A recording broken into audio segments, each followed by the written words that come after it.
Good morning, everyone. So wonderful to be continuing our study we've titled Unlocking the Book of Revelation. Last week we did the introduction to our sixth set of sevens, which I have slightly altered the title of, which is The Fall of the Harlot, the City on Seven Hills. Fall of Babylon, the city on seven hills, the harlot on the seven-headed beast. And we started to talk about that, and we just really slightly began, so we'll get into it heavier here this morning. There's a city that is oppressing God's people, that is the capital of a people oppressing God's people. And we have suggested to you it is the ancient city of Rome that headed the Roman Empire. And I think that will be no more clear than here in the chapters we're going to deal with today. We saw it over in chapter 13 very clearly, but I think it'll really be cleared up here. And it's pretty late in the scroll, and still here it's coded, but you think about John himself exiled to the Isle of Patmos, so literally under arrest. Clearly, he's not going to be able to write the real city's name. Babylon, which is what it's called here, did not exist at this time. So I think we're going to see some clear indicators of who this is in these chapters for the Christians that were reading it and discerning it. So last week, we identified in verse 1, let's go ahead and read 17:1. Then one of the seven angels who had the seven bowls came and talked with me, saying to me, "Come, I will show you the judgment of the great harlot who sits on many waters." And the first thing we know about this harlot, which we're later told is a city, is great. And by far the greatest city in the world at that time was Rome. And we're going to see down in verse 18, the city which reigns over all the earth. And that really describes one city, the city of Rome. Next thing you'll notice here, sets on many waters. And we put our second identifier here. The Roman Empire did literally set on many waters. So they were so huge, they covered various bodies of water. But if you look down in verse 15, John tells us what the waters mean. The waters which you saw where the harlot sits are peoples, multitudes, nations, tongues. How many is that? 4 are worldly number of completion. So the idea is all humanity, all of the known world. Well, there was one city that sat in the center of all the peoples, nations, and languages in John's world, and it's Rome. So let's go into verse 2, which we did not start, I don't believe, last week. With whom the kings of the earth committed fornication, and the inhabitants of the earth were made drunk with the wine of her fornication. Already said in Revelation 14:8, going to be repeated again in verse 9 and 19 too. This shows that the harlot has to be someone who has influenced the kings of the earth and inhabitants of the earth. Now, something interesting. It was Rome's custom to leave local rulers in power, but they answered to Rome or were removed. So you think about in Jesus' day, he dealt directly with Herod, who was a king. Well, Herod didn't have any power that Rome didn't allow him to have because Israel was controlled by Rome. So this is how Rome was set up. So it's interesting when it talks about the influence over kings of the earth. That's really how the empire was set up. They'd conquer you, and then, we'll appoint somebody, this guy will stay in power, but he answers to us. Revelation 17:18 shows this is the great city which rules over the entire earth. So, if you look at our identifier number 3, only Rome ruled over and influenced the kings of the earth and their inhabitants. And we do see similar language to this in Jeremiah in several places. So now we're going to get the image John sees, and I'll put the picture up here. And you can look at that as I read along. Verse 3, "So he carried me away in the spirit into the wilderness, and I saw a woman sitting on a scarlet beast, which was full of names of blasphemy, having 7 heads and 10 horns. Now it's interesting, there's a few different places that John is carried to in these visions. And now he's taken to the wilderness. Now the last time we saw the wilderness, it was where the woman of chapter 12, who was the church, God's people, was taken to be protected by God. So it's possible the idea is this is a safe place for John to view these visions. That could be the imagery here. It could mean nothing. But we see a woman sitting on a scarlet beast. But the beast has 7 heads and 10 horns. And you know what? We've seen this before. Over in Revelation 13, the beast was introduced. You know what it had? 7 heads, 10 horns, blasphemous names on his head. So this is not the first appearance of this beast. We identified that beast as the Roman emperor in chapter 13, the person at the head of the mighty Roman Empire. So our fourth identifier of who the harlot is the harlot is sitting on a beast who we identified as Rome in chapter 13. Now, what's interesting is there's one difference between the beast here and the beast in chapter 13. Did you catch it? What is the one difference in description of this beast? Look at it.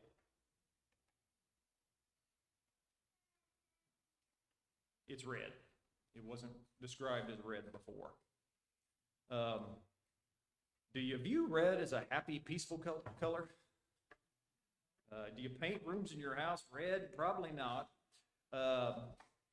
You know, what does it specifically mean here? Well, for one, the beast we're going to see is covered in blood.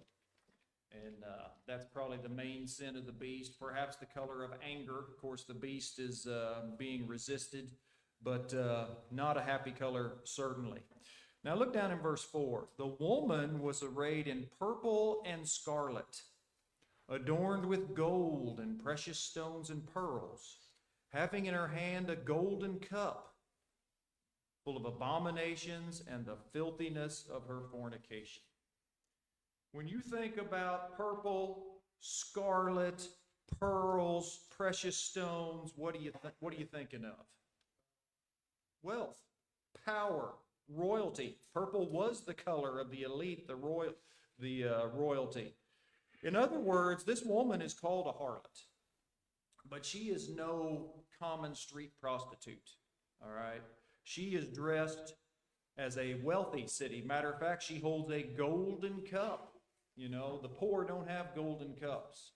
Babylon is described this very way in the Old Testament. We've talked many times, some 400 Old Testament references in Revelation. But if somebody had a gold cup in her hand and looked quite beautiful and dressed very gorgeously, right? You would, I think, we tend to view evil as something disgusting and ugly. You know, we want to picture a monster as something that's not appealing. If we want to picture a serial killer as somebody that's nasty looking, but you look at somebody like Ted Bundy, he was very handsome, and it's more scary to us because it disarms us, it lures us in, which is what he did. But she is very attractive, and she has a gold cup, but what is in that gold cup? What's it say? Abominations and filthiness of her fornication. And we'll get into more of what that is in a minute, but it's not good things, attractive things that she's peddling, but that's the way it's appeared. But for our fifth identifier, we see that Rome was the wealthiest nation and Rome herself the wealthiest city on earth. I mean, it could not be a better description of Rome than that. And then you look at verse 5, and it says this about this woman. On her forehead a name was written, Mystery, Babylon the Great, the mother of harlots and of the abominations of the earth. Now, we see the word mystery, and you and I view it as something that we've got to figure out and solve. In the Bible, it's used a little different. The Bible uses mystery as something that God has not yet revealed. So over and over, before God reveals it, it's a mystery, but then God reveals it. Now, once again, I cannot stress this enough. We see Babylon, and we're like, could that be Babylon? Babylon does not exist, the real city. In the Old Testament, Babylon was an enemy of God's people. Babylon was the one that destroyed the temple, carried the Jews off into captivity, right? But they did not exist at this time. Now, I say again, if you're John, and you wrote Rome the Great, the mother of harlots and the abomination of the earth, it would never get off this island. John would be put to death, and any Christian caught with it would be viewed as a rebel and put to death. It's exactly what would happen. But when you think about Babylon as the code word, to the Jews, I mean, it's really a nice match, because Babylon was wealthy, was powerful, a capital over a world empire that was morally corrupt. They oppressed God's people, once again destroyed Jerusalem, the temple, carried them into captivity. So really practically a one-to-one match for what Rome was in the late first century. The next thing we see here, she's called the mother of harlots. And this is written on a headband. I thought this was very interesting. I read that prostitutes of the day wore a form of a headband with their names on their head as like a sign to draw business. So even today, not in areas I frequent, but prostitutes are dressed a certain way so people know who they are, so they accost them, right? And that's against the law.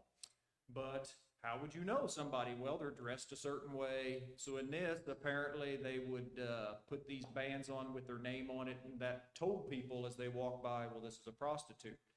And her business here is seduction.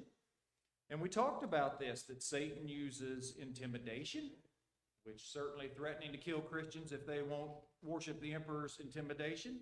They use deception, Satan does. So these false Roman priests using trickery to make these gods come alive. But here, the harlot uses seduction. And that's the phrase here. Now, you think about how that works. So often in the Old Testament, what would you say harlotry in the Old Testament mostly refers to? It's not the not the real harlotry. What would harlotry usually be compared to in the Old Testament?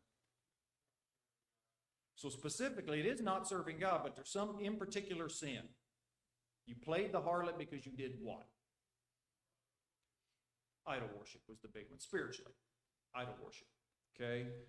Now, that exact pressure, worshiping false gods, is exactly what's being put on first century Christians. You're going to worship Rome. You're going to worship our state gods. In particular, with Domitian as emperor, you're going to do a pinch of incense once a year. You're going to call him your Lord and God. And, Christians can't do it. But the seduction here, the pressure to go on, you say, well, what's the pressure? We'll get more of that in a minute. Now, the Romans did have actual prostitution and sexual sin, but there's other things that can seduce you. And Rome will seduce people with. You can be seduced by money. You can be seduced by wine. You can be seduced by power. Needless to say, the city of Rome is going to offer all of these, right? Why is she called the mother of harlots? Well, the rest of the cities of the world followed her lead. Rome was the city. And whatever happened and was decided in Rome filtered out to the other cities of the empire. Now look at verse 6. I saw the woman drunk with the blood of the saints, with the blood of the martyrs of Jesus. When I saw her, I marveled with great amazement. Great amazement. So she is drunk with the blood of the saints. So our sixth identifier is that Rome martyred the saints of Jesus. Rome martyred the saints of Jesus. A Roman writer named Tacitus speaks of Christians being slaughtered in the time of Nero. And I'd like to read this quote to you. So this is from a Roman writing about it. And he says, yet no human effort, no princely largesse, nor offerings to the gods could make that infamous rumor disappear that Nero had somehow ordered the fire. Rome burns in 64. He needs a scapegoat. Christians are a small group not liked. He points to them and says, Christians did it, and starts persecuting them. So Tacitus goes on to say, therefore, in order to abolish the rumor, Nero falsely accused and executed with the most exquisite punishments those people called Christians, who were infamous for their abominations. So this guy is not pro-Christian at all. The originator of the name Christ was executed as a criminal by the procurator Pontius Pilate during the reign of Tiberius. And though repressed, this destructive superstition erupted again, not only through Judea, which was the origin of this evil. Interesting to hear somebody, against Christianity, right, at the time, verifying Christ, verifying what happened, but speaking hatefully against us. But also through the city of Rome, to which also that this horrible and shameful floods together and is celebrated. Therefore, first those were seized who admitted their faith, and then, using the information they provided, a vast multitude were convicted, not so much for the crime of burning the city, but for hatred of the human race.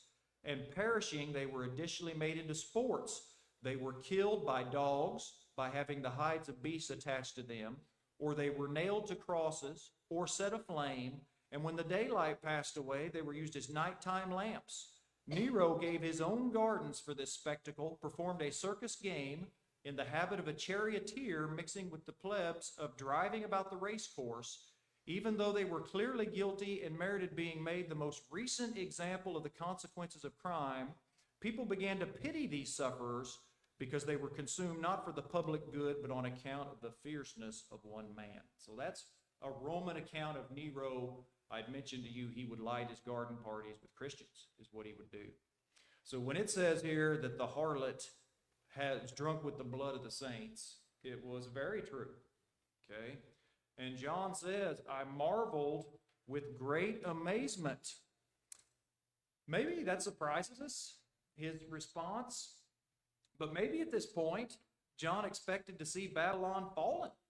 That was the proclamation. These bowls of wrath were poured out in our last section, chapters 15 and 16. Weren't they supposed to be the final fall? And now he sees her at her most powerful. She is a wealthy woman astride a great beast at the peak of her power, is what she is. And that's really what Rome was at this time. And we'll get more into that as we go.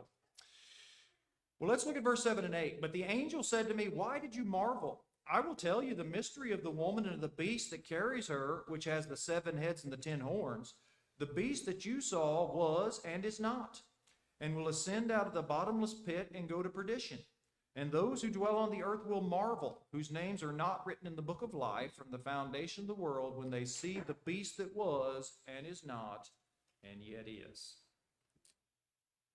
Okay, over in 13, the beast there had one head, mortally wounded, was healed, and the world marveled. So you look at this language, which I know is confusing, but you get the exact same idea. You got a beast that was and was not and then is again. So like I said, it's confusing language to us, but this whole idea. So the idea is the beast was at one point, is not currently, will ascend future out of the bottomless pit. Those on the earth will marvel. The beast that was, is not, yet is. We suggested to you, there was a reference to Nero, who's dead at this time, called the Nero Redivivus myth.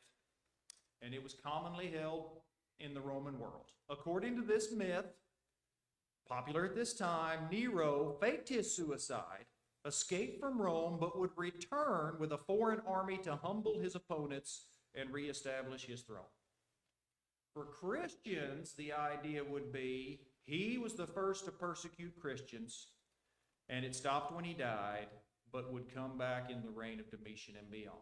Now, it's confusing language, and it is difficult. It does fit with what we're saying. I've told you about 20 times, here's 21.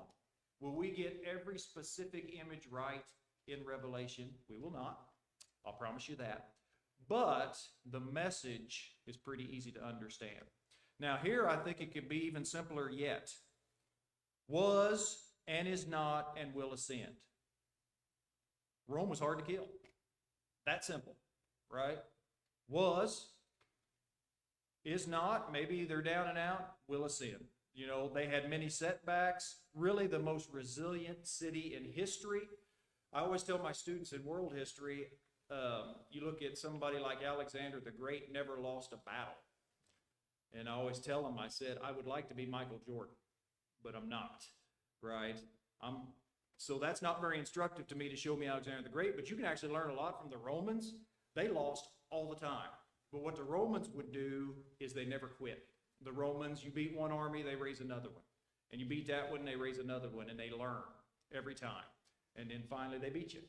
And that's how they operated. So they really were a resilient foe when they turned against Christians. So it could be that simple, the notion of it looks like maybe as you're watching, boy, I thought they were down and out when this happened, but here they come again. And maybe I thought these persecutions would stop, but here they come again. But it is difficult language, and we're going to have some more here in a second. Verse 9. Here is the mind which has wisdom. The 7 heads are 7 mountains on which the woman sits. Let's start with the word wisdom. In other words, it will take someone with wisdom to understand what's coming next. And I'll say this. When we get to 10 and 11, it's going to be some difficult passages. But it very well could be the people John wrote to in the 7 churches knew exactly what it was, because they lived there and they were in it. So maybe parts of the details are lost to us that they got, but once again, we still get the message. But we do get here one of the most important, and we did have 7 identifiers. That worked out nice. It says here that a person with wisdom can figure out who this is. The 7 heads are 7 mountains on which the woman sits. Rome is famously the city on 7 hills. The city on 7 hills. I mean, I don't know how much more on target John could be to identify it than this. That's what they were known as. That's what they called themselves, the city on 7 hills. John waited till chapter 17 maybe to give this clear identifier.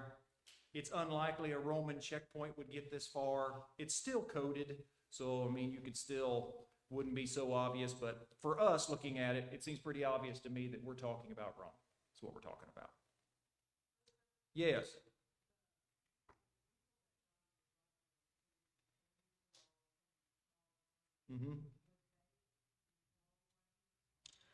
Great question. So the question was, would the people writing to this, this symbolic language, would they know? For one, apocalyptic language like this actually was not that uncommon. It's very uncommon to us outside the Bible. We're just not familiar with it. They were a little more familiar with it. But as we went through, most of it's pretty easy to understand anyway, really, as we go. And you're saying, yeah, but people have all these different interpretations today. That's because we're 2,000 years removed from it. If you were literally sitting there, living in it, and you had the symbols in front of you, I mean, I could see, okay, here's an enemy, here's God against the enemy, this enemy's oppressing God's people. If you were living it, right, I think it would be really obvious what it was to you. For us, we're having to study some history, look back and see what they're going through, and then put the symbols together. So it's trickier for us. But remember, one of our keys, I don't have it up there right now, Revelation was meant to be taken as a whole, and I think the whole message in these sections is pretty easy to understand, and we're going to see that in a second. Now I'm going to give you the hardest verses of the section we're on now, verses 10 and 11. Wrap your mind around these. There are also 7 kings. 5 have fallen. 1 is, the other has not yet come. When he comes, he must continue a short time. The beast that was and is not is himself also the 8th, and is of the 7, and is going to perdition. Say that 5 times fast. Okay. Great question leading into this. I'm confident that John's readers, the immediate people, understood what this was. For us, a little trickier. I'm going to give you a couple possibilities. Okay? 7 kings. Some literally like to go in, look at the Roman kings, and see if you can make it fit. And here is one list that does that works pretty well. So there's 7 kings. 5 have fallen. Okay, 5 had died at the time this was written is the idea here. So Augustus, the first Roman emperor, is mentioned in Luke 2:1. Tiberius, Caligula, Claudius, Nero. That's the 5 that have fallen. One is the one currently reigning, Vespasian. I'll come back to that in a second. The other has not yet come. When he comes, will rule for a short while. Well, the guy after Vespasian was Titus. He only ruled 2 years. The first 6 averaged about 18 years each. So it was a short while. He died in his 40s suddenly. Some think, by the way, poisoned by his brother Domitian so he could take charge. And then you got the idea, the beast that was, so he would be like Nero, who was already dead, is not, so currently not emperor because he's not become ruler yet, is himself also of the 8th. So the idea here would be Domitian would be the 8th emperor, but like Nero, the beast that was, in persecuting Christians. So he comes back. This Christian persecution returns. Yet again, Nero called a beast. Some thought he would come back as the embodiment of Satan. And I'll give you this quote. This is Eusebius. He is a church historian from like the 300s is how far back this guy is. Here's what he says. Domitian, having shown great cruelty toward many, having unjustly put to death no small number of well-born and notable men at Rome, having without cause exiled and confiscated the property of a great many other illustrious men. Did you hear that word exile? He loved to exile people. Why is John on Patmos? Got exiled, so that might fit. Finally became a successor of Nero in his hatred and enmity toward God. He was in fact the second that stirred up a persecution against us, although his father Vespasian had undertaken nothing prejudicial to us. And then it says here, well, he's of the 7 or belongs to the 7. Some think it's because his brother Titus was the 7th emperor. He was of the 7. Some think that like the other 7, he had power. And like Nero, who was of the other 7, he persecuted Christians. Here's the strength of this solution. It does describe the emperors pretty well. I mean, if I lay that list up and you're like, okay, 7 kings, and we count Augustus, okay, and there's this guy, and then there's a break, okay, and then Domitian, the 8th, okay, and he's the big persecutor. That seems to fit pretty well. It does have weaknesses. Although Augustus was the first official emperor in history, if I say to you Roman Empire, what is the first name that pops into your head? What's the only Roman you can name? Julius Caesar. Julius Caesar was not technically emperor, but it would seem strange that he's not viewed as the first king in any list. Also, there's 3 that are ignored in this list. After Nero, there was some tumult, and Galbo, Otho, and Vitellius reigned for a short while. Some appeal to Daniel 7, where it talks about 3 horns being uprooted to try to explain why we just overlook them here in this list. But what I'm getting at is you do have to play with the list to make it work. It's not quite as ironclad as it looks at first glance. The biggest problem, I think, is this makes the book written during the reign of Vespasian, and he didn't persecute Christians. So now you could say, okay, but yes, it's telling you Domitian's about to come and he's going to do it, but then why is John on the Isle of Patmos for the cause of Christ? So it's been suggested maybe some local persecution put him there. We don't know. All right. There are suggestions after suggestions along these lines to make the 7 kings fit something, okay? Real historical events. I'll give you this one because it looks the most reasonable, but I'm going to give you a second option, okay? What if the numbers, as if they've been the entire book, are simply symbolic? What if that's it? Maybe we're not supposed to identify specific individuals at all. So we've got 7 kings. Well, 7's the number of completeness or perfection. So maybe it represents all of the Roman rulers as a whole, right? So then you get 5 have fallen. Well, 5 in Revelation is half the number of the complete 10. So an incomplete number of kings have fallen. But that does not mean the beast is gone, right? There's always been trouble from these Romans to Christians. That doesn't mean the beast is gone. It still existed. Matter of fact, the sixth head says one is currently reigning Domitian and would continue to exist. So if you look at heads 7 and 8, it says the other has not yet come. When he comes, he must continue a short time. The beast that was and is not is himself also aided the 7. So the idea here would be, you know what? Even when this one's gone, there's going to be more trouble that's going to pop up, and there were other emperors that persecuted Christians. And it says here, we'll go into perdition. We'll continue a short time until he goes into perdition. And could it simply mean that there's going to be trouble? As long as Rome exists, Christians, you're going to deal with this trouble. Now, like I said, this is the most difficult section of chapter 17. Right now, you're looking at me and saying, I don't get anything you just said, right? Okay. I still feel the people that read it had a clearer idea on the details, but watch this. Okay.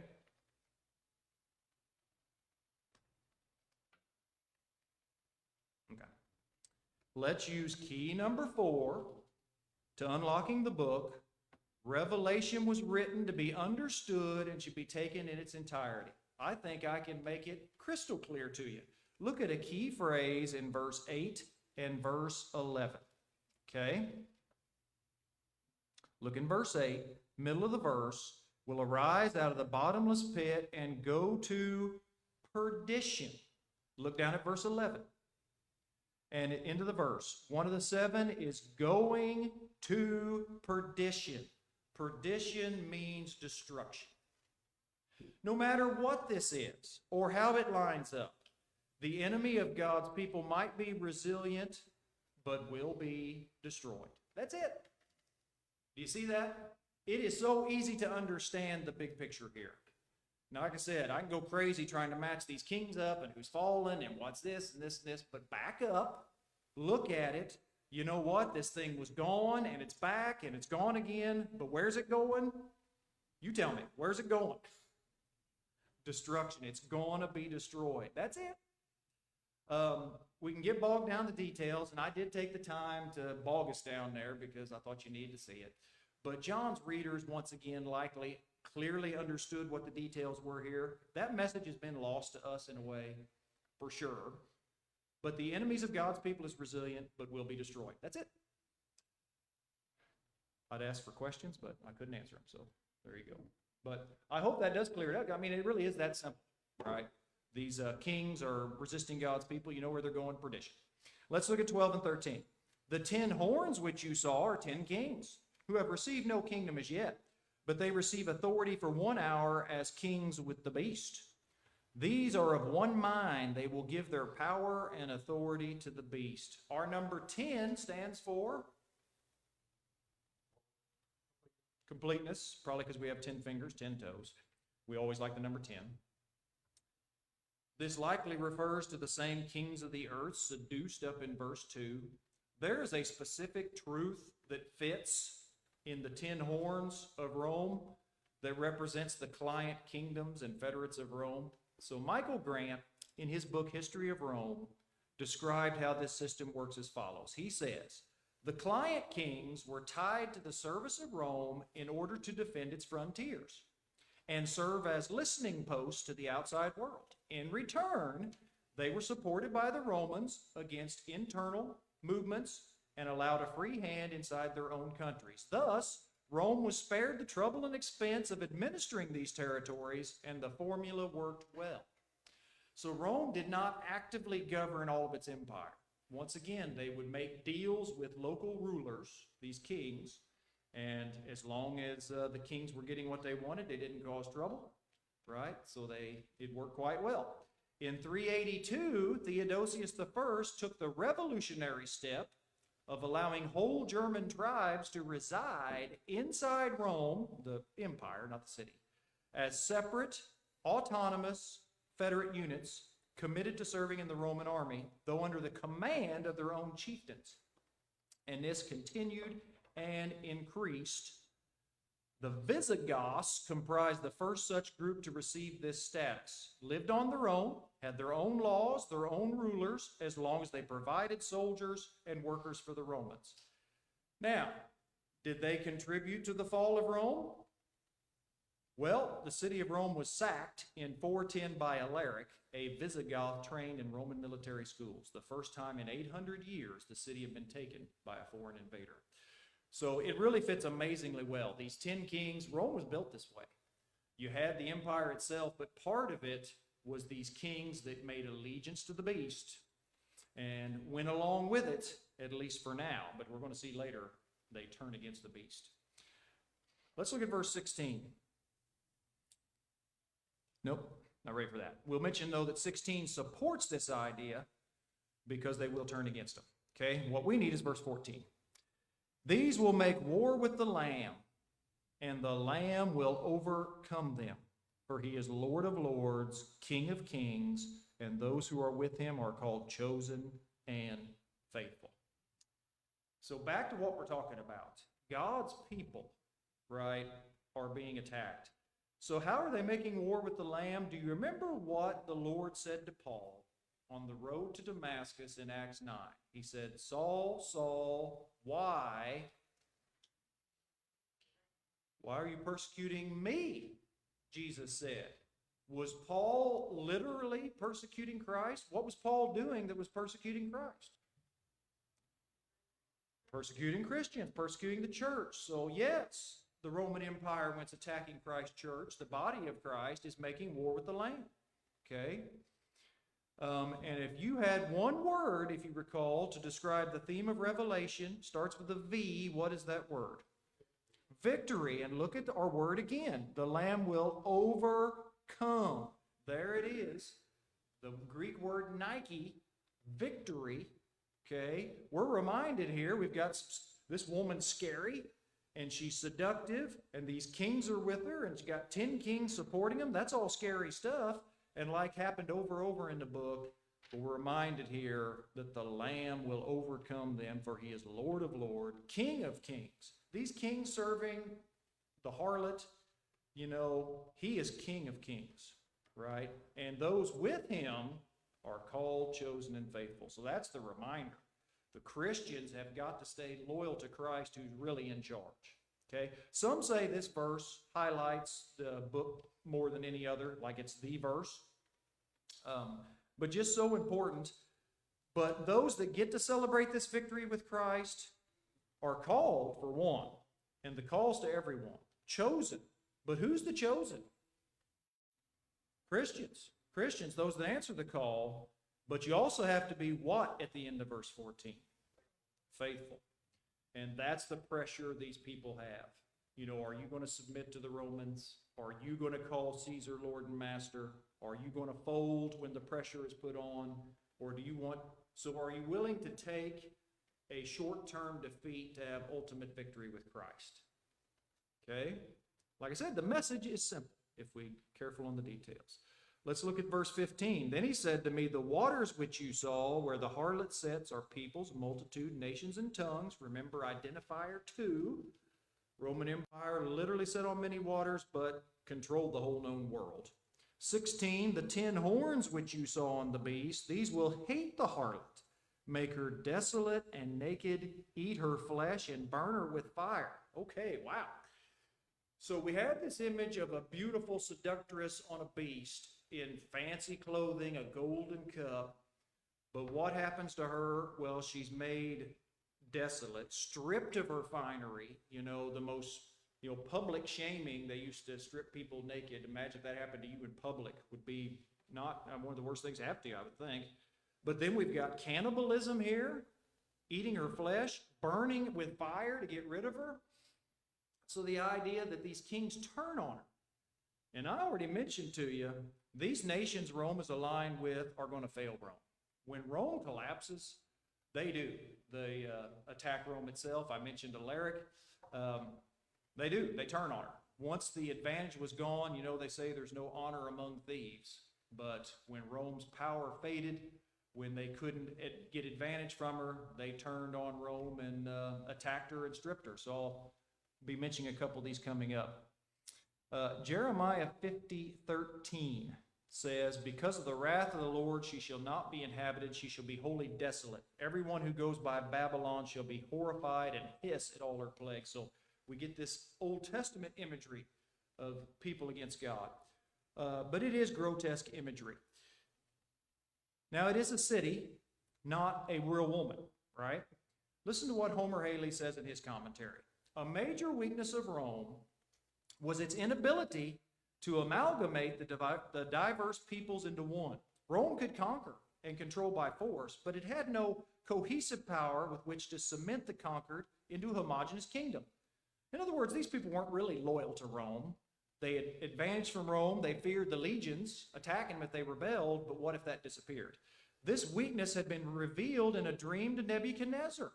Do you remember when he saw the figure with the different metals? Do you remember what the feet were made of? Iron and clay. And it sums up what Rome was. It was strong like iron, but it did have this weakness in it that God could see in the distant future. Look at 17.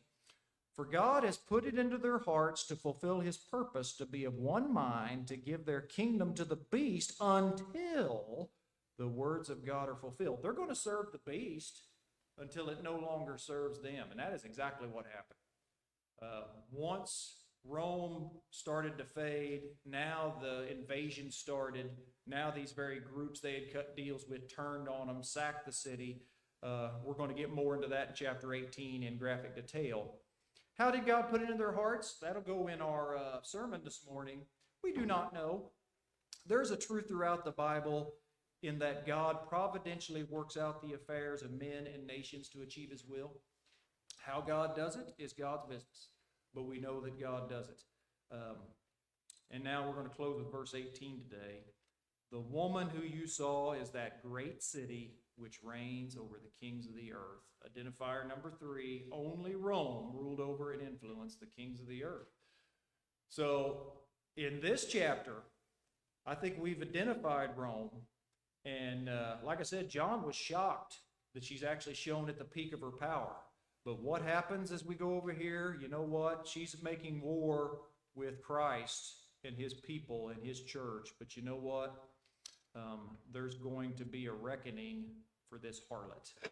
And she is grotesquely turned on by the very people that support her. All right, we got 1 minute. I'll end the